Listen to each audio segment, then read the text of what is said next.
National Herald કેસમાં સોનિયા ગાંધી અને રાહુલ ગાંધી વિરુદ્ધ મની લોન્ડરિંગના આરોપમાં ચાર્જશીટ દાખલ કરી. એન્ફોર્સમેન્ટ ડિરેક્ટોરેટે નેશનલ હેરાલ્ડ કેસમાં કોંગ્રેસના નેતાઓ સોનિયા ગાંધી અને રાહુલ ગાંધી વિરુદ્ધ મની લોન્ડરિંગના આરોપમાં ચાર્જશીટ દાખલ કરી છે.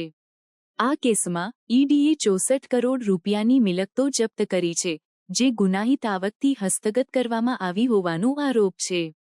આ મામલે સુનાવણી 25 એપ્રિલે નક્કી કરવામાં આવી છે. કોંગ્રેસે આ કાર્યવાહીનો વિરોધ કર્યો છે અને તેને રાજકીય બદલો લેવાની કૂટનીતિ ગણાવી છે. પાર્ટી મહાસચિવ કેસી વેણુગોપાલે જણાવ્યું હતું કે સરકાર વિપક્ષને ડરાવવા માટે ઈડી અને સીબીઆઈનો દુરુપયોગ કરી રહી છે. તેમણે ઉમેર્યું કે આ કાર્યવાહી વિપક્ષના અવાજને દબાવવા માટે કરવામાં આવી રહી છે.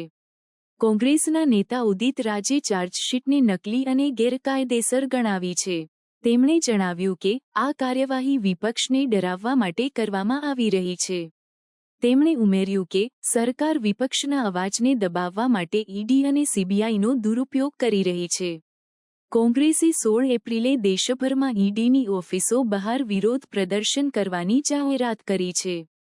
પાર્ટી મહાસચિવ કેસી વેણુગોપાલે તમામ કાર્યકરોને આ પ્રદર્શનમાં જોડાવા માટે અપીલ કરી છે.